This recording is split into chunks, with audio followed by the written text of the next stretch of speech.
Assalamualaikum warahmatullahi wabarakatuh. Pada episode ke-72 pembahasan akan diarahkan pada implementasi fikih sufistik. Hal ini memiliki latar belakang bahwa Imam Ghazali dalam upayanya untuk merukunkan ulama syariat atau ulama fikih dengan ulama tasawuf, beliau melakukan kreativitas dengan cara mencangkokkan tasawuf dalam materi pembahasan ilmu fikih. Dan ini adalah kepiawaian Ghazali di dalam usaha beliau dalam merukunkan dua kelompok ulama itu, yang kemudian diikuti oleh ulama-ulama pendukungnya, sehingga kita bisa mencatat beberapa kitab dan para musonefnya atau para pengarangnya yang seide atau sepandangan dengan Imam Ghazali. Misalnya Imam Ghazali mencangkokkan itu di dalam kitab Ihya Ulumuddin, kemudian kitab Minhajul Abidin Ilal Jannah, kemudian kitab Matnu Bidayatil Hidayah, kemudian Muhammad Jamaluddin Al-Qasimi Al-Dimaski itu mengikuti jejak-jejak Ghazali, kemudian menulis kitab Mau'idatul Mu'minin min Ihya'i Ulumuddin.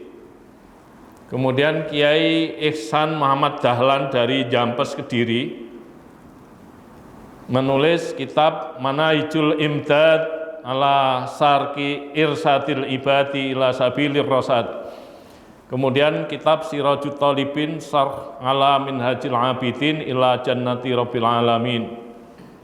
Kemudian Imam Nawawi Al-Jawi yang lebih dikenal di kalangan pesantren sebenarnya maupun di kalangan perguruan tinggi adalah Imam Nawawi Al-Bantani, menulis kitab Sarku Muraqil Ubudiyah ala Matni Bidayatil Hidayah. Kemudian Muhammad Aid Asy-Syafi'i menulis kitab Al-Manhajus Sufi fil Fiqhil Islami.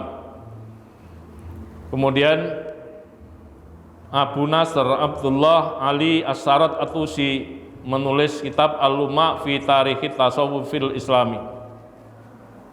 Meskipun ini terakhir ini adalah kitab tasawuf, tetapi ada satu bab khusus. Ada satu bab khusus yang di situ terjadi pencangkokan fikih terhadap tasawuf atau syariat terhadap tasawuf. Dalam kesempatan ini saya hanya mengungkap fikih sufistik dalam dua bidang, yaitu bidang toharoh dengan bidang sholat. Fikih sufistik dalam bidang toharoh ini, misalnya Al-Ghazali itu cenderung menampilkan hadis yang diperkirakan memberikan daya tarik terhadap umat Islam yang membacanya. Misalnya Nabi bersabda, jika seorang hamba muslim berwudu dan berkumur, maka keluarlah dosa-dosa dari mulutnya. Jika ia membuang ingus, maka keluarlah dosa-dosa dari hidungnya. Jika ia membasuh mukanya, maka dosa-dosanya keluar dari wajahnya hingga keluar dari bawah kelopak matanya. Jika ia mencuci tangannya, maka keluarlah dosa-dosanya dari tangannya hingga keluar dari bawah kuku jarinya. Jika ia mengusap kepalanya, maka keluarlah dosa-dosanya dari kepalanya hingga keluar dari bawah kedua telinganya. Dan jika ia membasuh kedua kakinya, maka keluarlah dosa-dosanya dari kedua kakinya sehingga keluar dari bawah kuku-kuku kedua kakinya. Kemudian ia berjalan menuju masjid dan dan sholatnya merupakan sunat baginya. Kemudian Al-Dimaski menunjukkan bahwa toharoh atau bersuci itu mempunyai 4 tingkat. Tingkat pertama adalah membersihkan anggota-anggota lahiriah dari hadas, najis-najis, dan kotoran, serta benda-benda kelebihan yang tidak digunakan, tidak diperlukan. Tingkat kedua ialah membersihkan anggota-anggota badan dari perbuatan dosa dan salah. Tingkat ketiga ialah membersihkan hati dari akhlak-akhlak yang tercela dan sifat-sifat kerendahan yang terkutuk.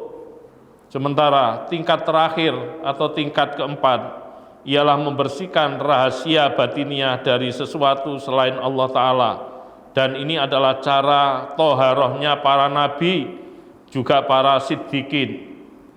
Kalau kita melihat 4 tingkatan itu, sesungguhnya yang terkait dengan fikih secara langsung atau yang beraroma fikih sebagaimana yang difahami pada umumnya hanya pada tingkatan pertama.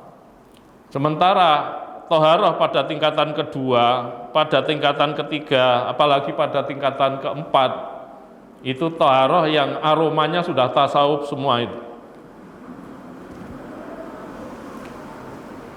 Selanjutnya Al-Ghazali menganjurkan basuhlah tangan kananmu, lalu tangan kirimu, basuh secara merata hingga ke siku karena hiasan di surga sampai di tempat wudhu. Ucapkanlah ketika mencuci tangan kanan. Saran Ghazali ucapannya adalah, ya Allah, berilah aku kitab catatanku melalui tangan kananku dan hisablah aku melalui hisab yang ringan. Kemudian ketika mencuci tangan kiri, anjuran Ghazali untuk mengucapkan, ya Allah, saya berlindung kepadamu dari memberiku kitab catatanku melalui tangan kiriku atau dari belakang punggungku. Jadi lagi-lagi ini dikaitkan dengan persoalan-persoalan tasawuf. Meskipun ini terkait dengan wudhu. Kemudian fikih sufistik di bidang sholat, Al-Ghazali menuturkan bahwa ada banyak hadis yang memberitakan tentang balasan Allah bagi orang-orang Islam yang melakukan sholat 5 waktu atau sholat fardu atau sholat wajib, yaitu akan memasukkan surga, menghapus dosa-dosanya seperti menghilangkan air tuberkulosis sebagai kunci surga, memiliki cahaya dan bukti pada hari kiamat, dan diberi rizki yang tidak diduga-duga. Selanjutnya Al-Dimaski mengingatkan bahwa sekiranya hati itu tertutup karena kelalaian, tertutup pula dari zat Allah Subhanahu wa Ta'ala, sehingga tidak mungkin akan dapat menyaksikan atau melihat melalui mata hatinya itu. Bahkan lantaran kelalaiannya kepada Allah itu, lalu lidahnya hanya bergerak seperti yang telah menjadi adat kebiasaan belaka. Bicaranya hanya tertahan hingga di bibir dan tidak sampai mendalam ke dalam kalbu. Alangkah jauhnya maksud sholat jika dilaksanakan seperti itu. Padahal sholat itu diperintahkan untuk menjernihkan hati, memperbarui dzikir di hadapan Allah secara terus-menerus, dan untuk meresapkan ikatan keimanan dalam jiwa. Ringkasnya, kehadiran hati merupakan ruh atau jiwa sholat. Oleh sebab itu, barang siapa yang menginsafi rahasia sholat tentu mengetahui bahwa kelalaian dan kelengahan itu menyalahi dan merupakan kebalikannya. Pada bagian lain, Imam Nawawi Al-Jawi atau Imam Nawawi Al-Bantani itu mengingatkan dengan mengatakan bahwa ketahuilah bahwa kamu sedang berdiri di tangan Allah yang Maha Kuasa, yakni Tuhanmu yang mengetahui rahasiamu yang kamu sembunyikan di hatimu. Jadi berdirilah di hadapan Allah seperti kamu berdiri di hadapan beberapa raja. Lihatlah hatimu di dalam sholatmu. Bayangkan surga berada di sebelah kananmu dan neraka berada di sebelah kirimu. Karena jika hati disibukkan dengan mengingat akhirat, maka akan terputus dari obsesi maka gambaran ini adalah obatnya untuk menangkal obsesi. Sebab Allah hanya menerima doamu sesuai dengan derajat kerendahan hatimu, yaitu kehadiran hatimu atau ketundukanmu, yakni diamnya perasaanmu dan kepasrahanmu, atau kerendahan hati, yaitu kerendahan hatimu dan permohonanmu. Selanjutnya Abu Syarat At-Tusi menuturkan bahwa di antara adab dalam sholat adalah bahwa sholat itu memiliki 4 cabang, yakni kehadiran hati di tempat suci, penyaksian pikiran dengan pemberi, kepenuhan hati tanpa keraguan, dan yang keempat adalah penyerahan rukun tanpa antisipasi. Karena ketika hati hadir, tabir diangkat. Ketika pikiran bersaksi, peringatan diangkat. Ketika hati direndahkan, pintu dibuka. Dan ketika hati hadir, pintu dibuka dan adanya pahala. Oleh karena itu, siapa yang mengerjakan sholat tanpa kehadiran hati adalah seorang penyembah semata. Siapa yang melakukannya tanpa melihat akal adalah seorang yang malas beribadah. Siapa yang melakukannya tanpa rasa hormat dari hati adalah dosa. Siapa yang mendatanginya tanpa adanya rukun, sholatnya kering. Dan siapa yang menyempurnakannya, dia adalah orang yang banyak ibadahnya. Selanjutnya Imam Ghazali mengingatkan bahwa ketahuilah Tuhan yang Maha Esa mengetahui rahasiamu dan melihat hatimu.